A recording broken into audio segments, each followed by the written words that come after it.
Ang unang hakbang sa pagbasa, marungko approach. Aralin 14. Bago ang lahat, please don't forget to like and subscribe to my channel. Kamusta kayong lahat? Ito ulit ang inyong teacher Riri at magbabasa tayo. Una kong bibigkasin at susundan niyo ako. A, E, I, O, U, Ha, He, Hi, Ho, Hu. Ngayon, una kong babasahin ang mga salita at susundan niyo ako. I, ha, iha. Ka, ha, kaha.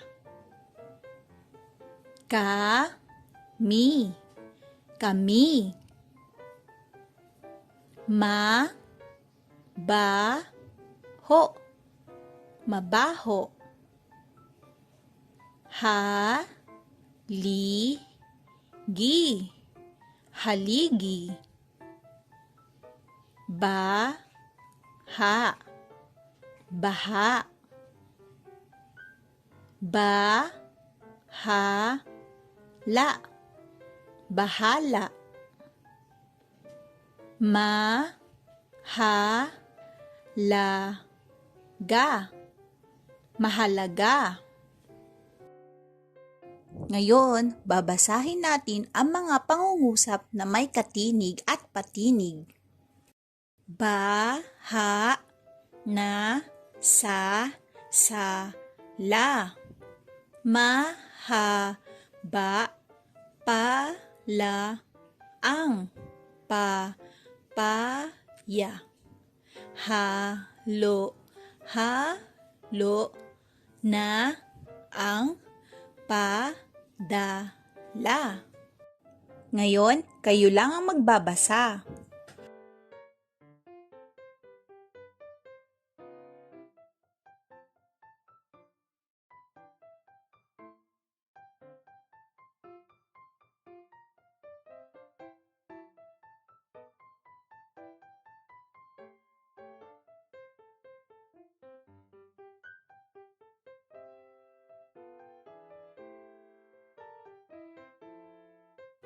Ngayon, magbabasa ulit tayo ng pangungusap na tumutukoy sa larawan na may katinig at patinig.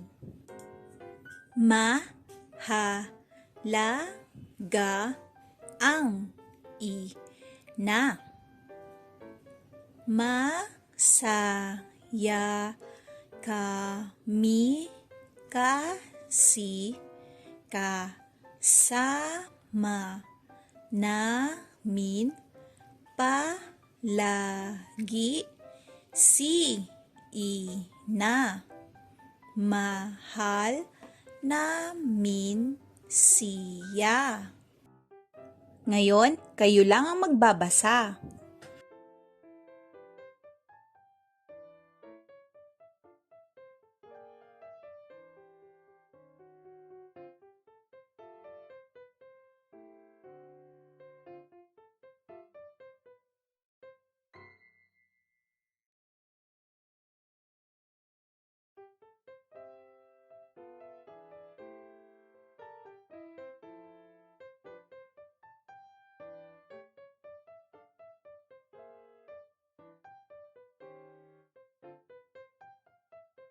Good job, mga bata! Huwag niyong kakalimutang mag-practice pa magbasa at subaybayan niyo ulit ang mga susunod ko pang video para matutunan niyo ang iba pang aralin. Maraming salamat at hanggang sa muli, paalam!